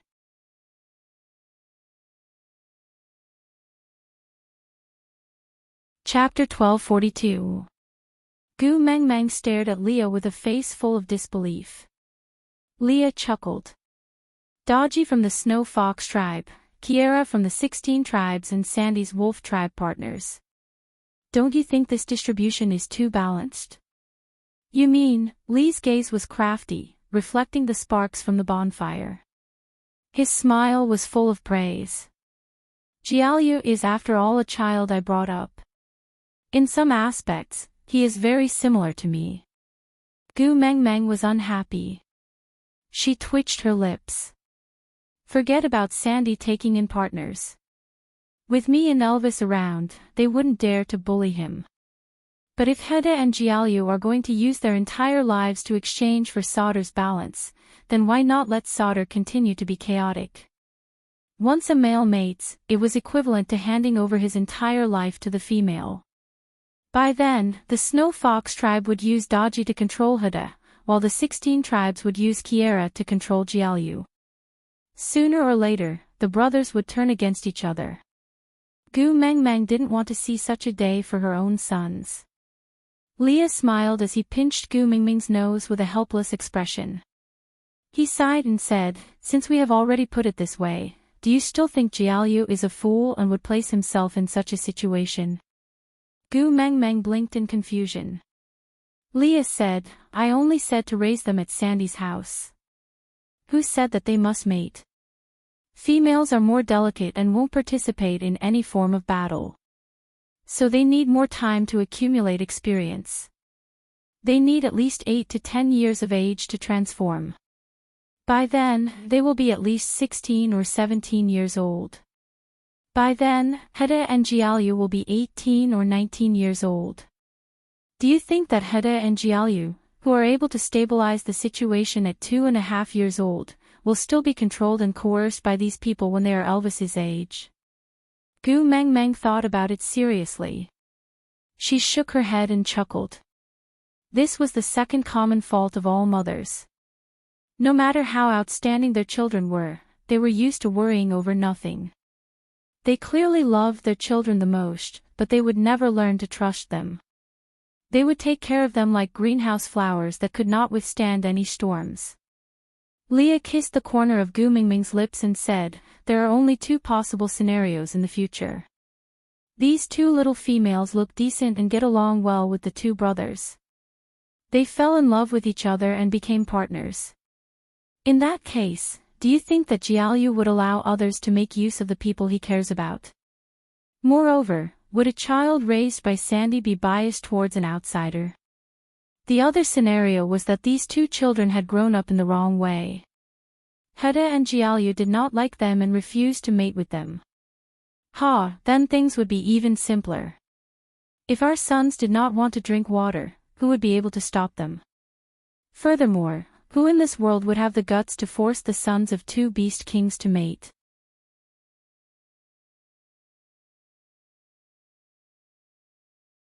Chapter 1243.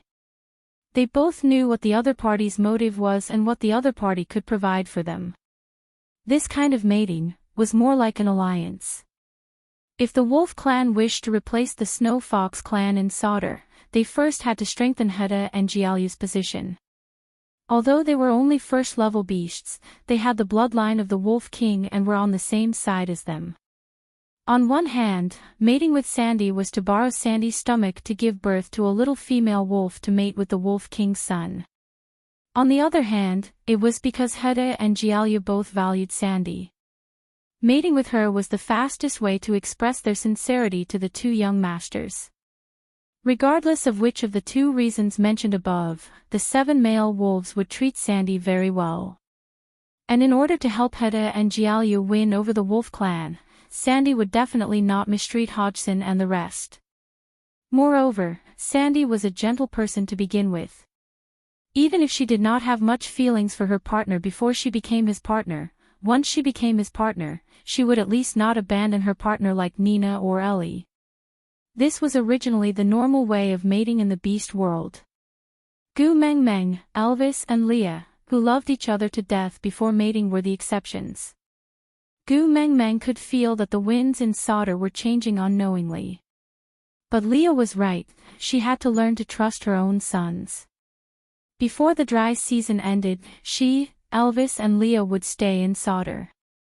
So Heda and Jialyu had 3 to 4 months to rely on the messenger of the beast deity as their biological mother and the Wolf King and Ninth Highness as their fathers to buffer the conflict between the three forces in Sodor. Of course, Heda had always been steady. Although he was only first level, he was very popular. Especially after his engagement with Daji, the Snow Fox clan spared no effort in cooperating with him. On the other hand, Jialyu's little tricks at the night campfire had allowed the 16 tribes to reap the spoils of the war. Despite being pincered by the Snow Fox clan and the Wolf clan, he managed to achieve victory amidst the dangers. Just a few casual words had such an effect. The people of the 16 tribes were wholeheartedly convinced by his strategy, and in addition to the marriage agreement he had with Kiera, the people of the 16 tribes naturally followed Jialyu's lead and were rather obedient. As for the Wolf tribe, firstly, with Elvis sitting here, no one dared to make a fuss. Secondly, the person in charge of Sodor was after all the Wolf clan's young master, so no matter what, they were all on the same side. No matter how much they confronted the other two parties secretly, they would not let their young master fall into a dilemma. So, at least on the surface, Sodor had reached a tacit agreement of peace. A week had passed since the night campfire and Gu Mengmeng had not gone to look for Sandy. It was not that she did not want to go, but it was really, there were several times when he was at the door, but he heard indescribable sounds coming from inside. He had no choice but to turn around and leave. Gu Mengmeng propped her cheeks and suddenly looked at Elvis resentfully. Do you wolf beasts not know how to be tender to women? It's been 7 days. Are you going to make Sandy die in bed? Elvis was baffled by her scolding. He rubbed his nose and smiled helplessly. Gu Mengmeng also knew that her outburst was unreasonable, so she sighed and said, "Sorry, you didn't do anything wrong. I shouldn't have vented my anger on you and scolded randomly."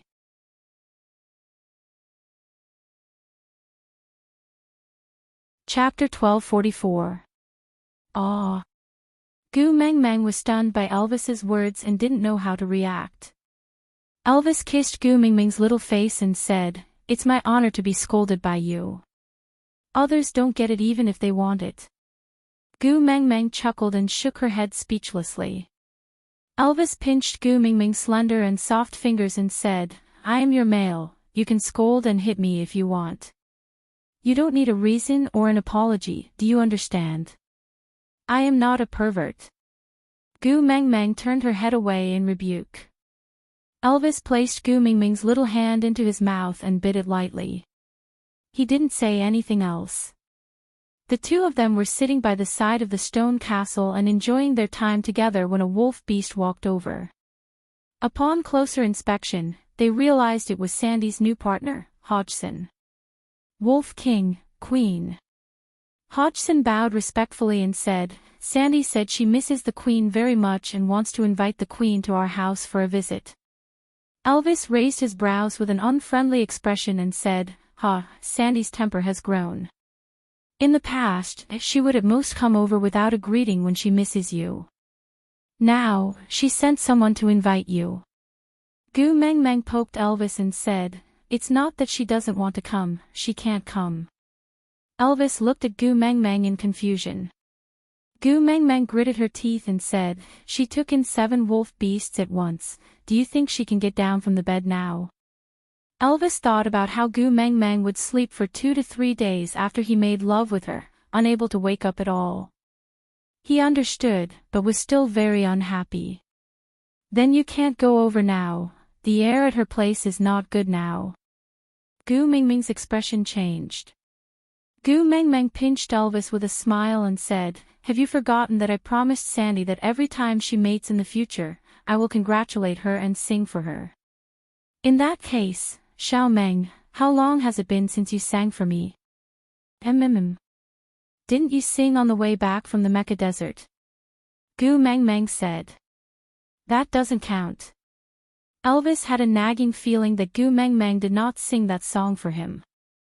It felt weird, but he could not put his finger on it. Anyway, something was not right.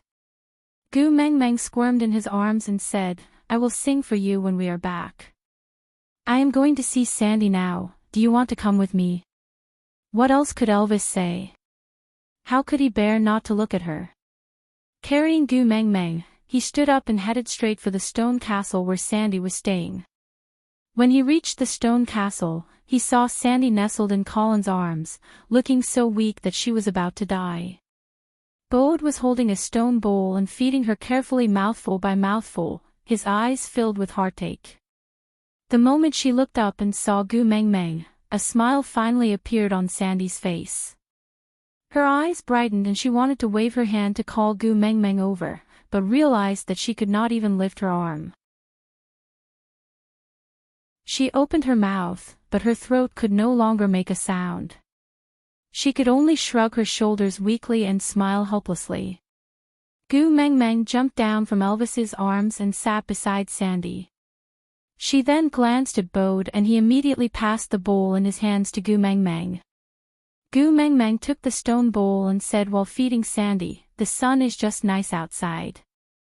Go get some thick beast skin and lay it at the door. I want to bask in the sun with Sandy." Chapter 12:45. After Bode finished laying out the beast skin, Gu Meng Meng had just finished feeding him the meat soup in her bowl. She then glanced at Colin and walked out without saying a word. Colin kept his head down the entire time. Even though he was the tyrant of Sauter with his usual heroic spirit, he was like a cowardly bear in front of Gu Meng Meng. He did not dare to say anything and just followed behind Gu Meng Meng. Seeing Gu Meng Meng sitting at the corner of the beast skin and Elvis sitting behind her to act as a warm leather backrest, Colin wanted to learn from Elvis and let Sandy lean on him. But he had just stepped one foot on the beast's skin when Gu Meng Meng said, "Tisk." Colin was so frightened that he immediately retracted his foot and looked at Gu Meng Meng innocently and pitifully. Gu Meng Meng then said, "Give Sandy to me. Go and call all the males in your family out." Colin secretly broke out in cold sweat and nodded naively.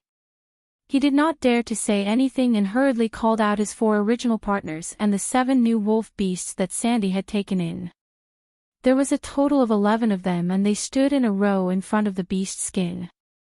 The original 4 males in Sandy's family all knew what was going on and all lowered their heads obediently, not daring to make a sound. But the 7 new wolf beasts were at a loss. They looked at each other, not knowing what was going on but not daring to do anything. After all, this great lady was not only the messenger of the beast deity but also the queen of the wolf clan. And behind her was the mighty Wolf King. Gu Mingming's gaze swept across the 11 of them and said in a neutral tone, "You are really capable. Great messenger, I was wrong." Colin was the first to admit his mistake with a sincere attitude. Gu Mengmeng chuckled, "Oh. Tell me, where did you go wrong?" Colin scratched his head and said, "I don't know, but your smile is so scary, it must be my fault." Gu Mengmeng was so angry at Colin that she laughed. She looked down at Sandy and asked, "Girl, how did you fall for this piece of wood in the first place?" Sandy's throat was so hoarse that she could not speak at all. She just smiled helplessly and shook her head lightly. Gu Mengmeng looked up again and asked, "How many 4th-level beasts do you have in your family now?" Colin answered honestly, "Only me now.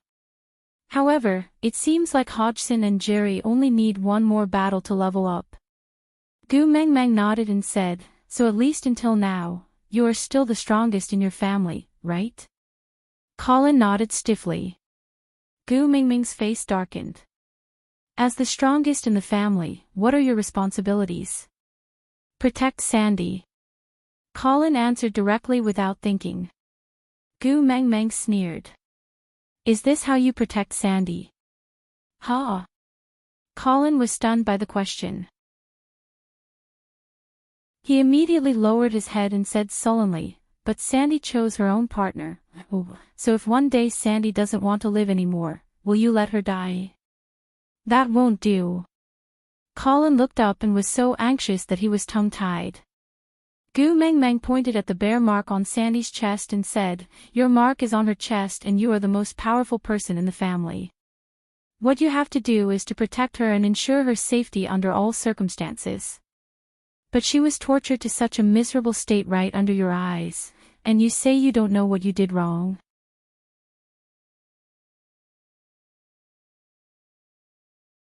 Chapter 1246. There's a next time. Gu Mengmeng glared at Colin. Colin did not know why he was being glared at again. He pointed at the wolf beast beside him and said, "The 5 of them have not mated yet." This time, it was Gu Mingming's turn to be stunned. After 7 days, they only mated with 2. Damn it. Inhuman. Gu Mengmeng turned back to look at Elvis in shock. Elvis chuckled and bit Gu Mingming's earlobe. He whispered into her ear, "Now you know how much control I have over myself." F***K. Every time she was tortured by Elvis and Leah, it was as if every bone in her body had been disassembled and reassembled. And it was actually the result of control. Gu Mengmeng felt so tired. She ignored Elvis and just looked at Colin. She sighed and said, "Didn't I say it the last time? If you can't protect Sandy, I will bring her away." Gu Mengmeng, I know I was wrong. I really know I was wrong. Colin immediately admitted defeat and promised, in the future, when they mate, I will sit at the side and watch. If Sandy can't take it anymore, I will immediately stop and bring her away. I won't let her suffer anymore. I beg you, don't bring Sandy away. The 7 wolves looked at each other.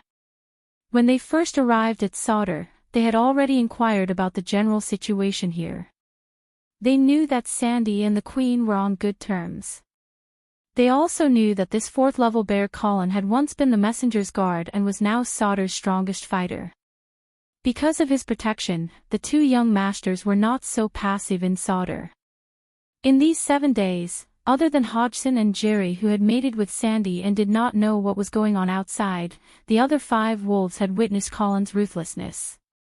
They all had a tacit understanding not to offend Colin after mating. But who could tell them what was wrong with this coward now? Gu Mengmeng did not care about what they thought. She just lowered her head and held Sandy's little face, asking, "Sandy, is your throat sore? Do you want to eat yellow sauce?" Sandy knew that Gu Mengmeng was feeling sorry for her. She was afraid that she would be bullied by her new partners because of her good temper, so she came to show them her power. She wanted to tell them that the person supporting her was the messenger of the beast deity, Gu Mengmeng.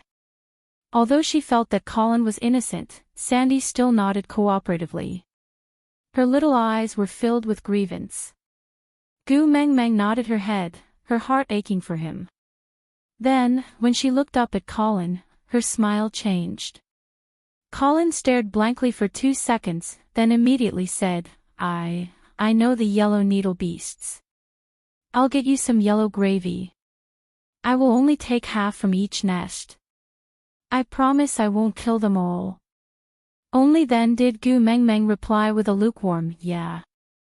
Colin turned around and ran away as if he had just been pardoned. Gu Meng Meng's gaze turned and landed on Bode. She grinned and Bode's hair stood on end. He could not help but take half a step back and lowered his head. Great messenger, I know I was wrong too. As long as you don't take Sandy away, I'll accept any punishment you say. Bode, you are Sandy's first partner, but how much longer do you plan to stay in the second rank? Gu Meng Meng's words hit the nail on the head, making Bode speechless. When he first mated with Sandy, he was only a level 1 orc. It was only after experiencing so many battles in the past 2 years that he finally rose to level 2. Even so, compared to his current family members, level 2 was still not enough. In the beast world, being weak was a sin. You're tuning into the Journey of the Soul YouTube channel. Don't forget to subscribe and join us on this journey to catch the most captivating stories.